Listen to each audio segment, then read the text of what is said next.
Well, hello there. Oh, you're a day late and Algo's short. This is yesterday's Algorand news. I'm at Real Monty Allen. Hit hashtag Algo News, like, subscribe. Go ahead, do it. You know what? I'm your crypto nerd.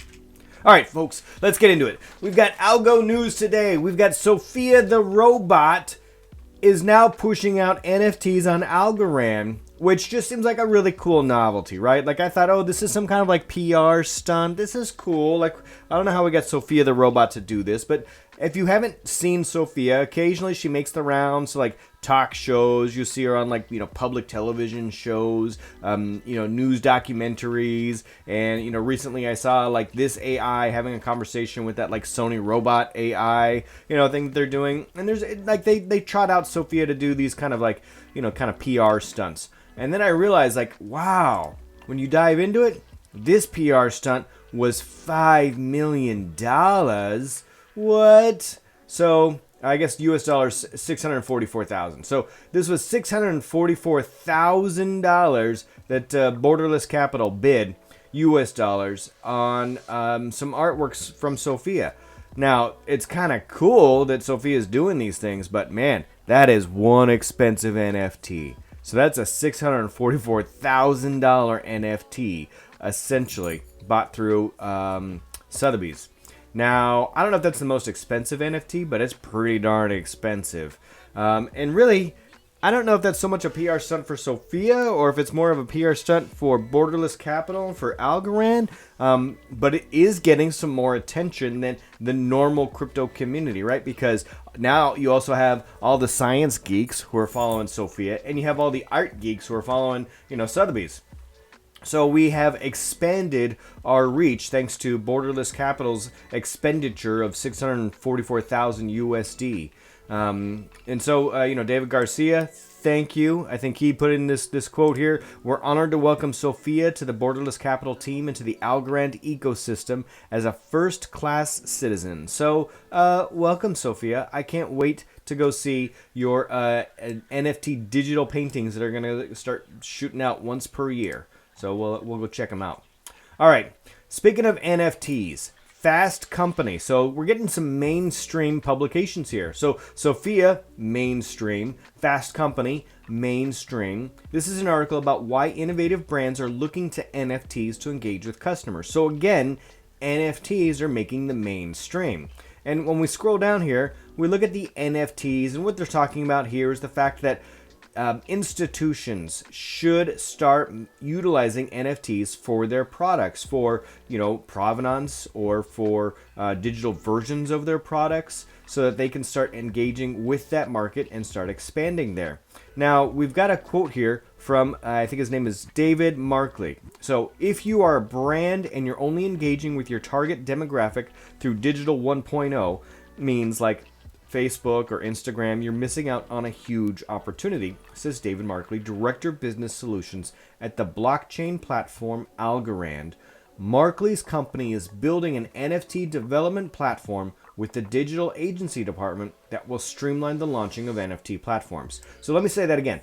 Markley's company, Algorand, is building an NFT development platform with the digital agency department that will streamline the launching of NFT platforms. So that little nugget right there is really, really interesting. So Algorand themselves recognize that, hey, NFTs are going to be a cornerstone for what's going forward. That proves to me that they recognize the value and the broad scope appeal of NFTs. Now, let's scroll down here. They talk about, everything old being new again. Like, you could have your baseball cards as NFTs. You could have your Garbage Pail Kids as NFTs. You could have your, Beanie Babies, versions of those as NFTs. Pokemon, NFTs. Basically, like, throughout the ages. I just rattled off, like 4 decades worth of, fatty items there. But they could have been NFTs.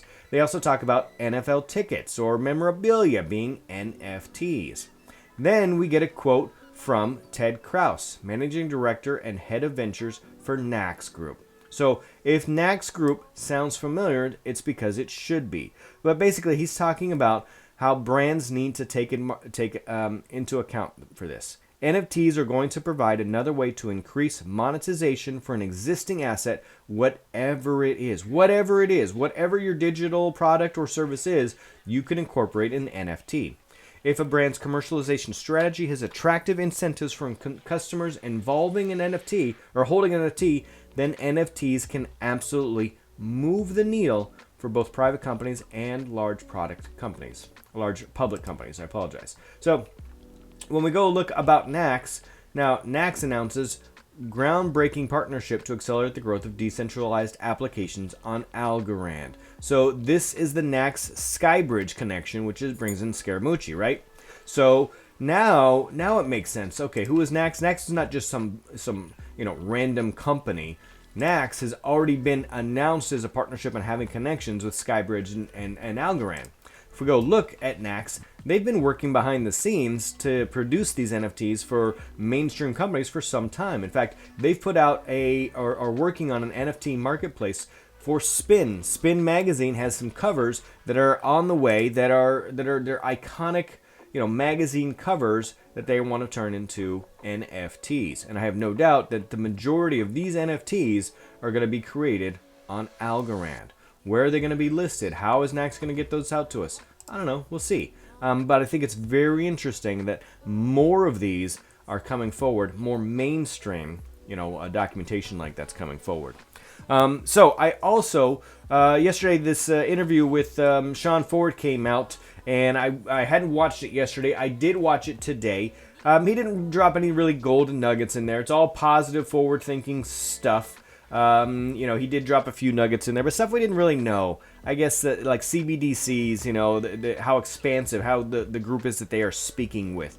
He said, they're talking to people on multiple continents about CBDCs, essentially. But that's not anything that we didn't know already. We know that they are working with CBDCs behind the scenes. We know that the virtual machine smart contract stuff is already working. So the AVM was a big deal. We know that governance is good. He dropped a couple of names in there I thought was cool. Alti, he talked about Tiny Man, he talked about AlgoFi. AlgoFi, if you guys are listening, he talked a little bit about AlgoFi. He did mention that the transactions per second should be at 10,000 transactions per second by Q1. Now, I'm not sure if he meant to drop in that timeline there. Now, at some point in time, it was rumored that we were going to get to 46,000 transactions per second. And I have no doubt that is still the goal. But the elusive timeline for that was always sort of kind of a moving target. And now we've got a new target and a new number, 10,000 transactions per second by Q1. So that was the most interesting thing that came out of that for me anyway.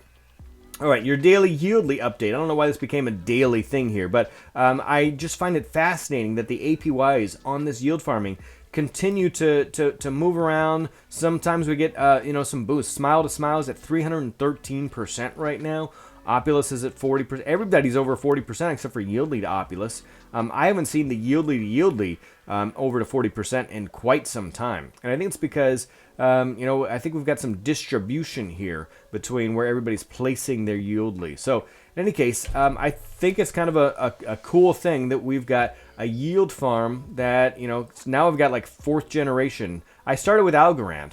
So I started with Algorand, and then I staked some Algorand. I got some YLDY. Then I staked my YLDY. I got a little more Algorand, and I got some more YLDY. And then I took that YLDY, and I staked it over here, and I turned it into Opulus, and I turned it into Smile. And now I've also got Smile and Opulus turning into more Smile and more Opulus. So it went from Algorand to YLDY to Opulus to Smile to more Opulus and Smile. So now I've got like 1, 2, 3. I've got like 4th generation yield farming going on. So I am in literally all of these pools, just kind of spread out right now. And I think that's amazing. I think that YLDY is doing some fantastic work here as far as identifying opportunities to create these liquidity pools, and that's really what they're doing. I'm not sure yet what they're going to do behind the scenes with those liquidity pools, how they are utilizing that, how that is going to move the needle, what else they're going to do with them. I can tell you, though, that they are not making these liquidity pools just to give away free coins.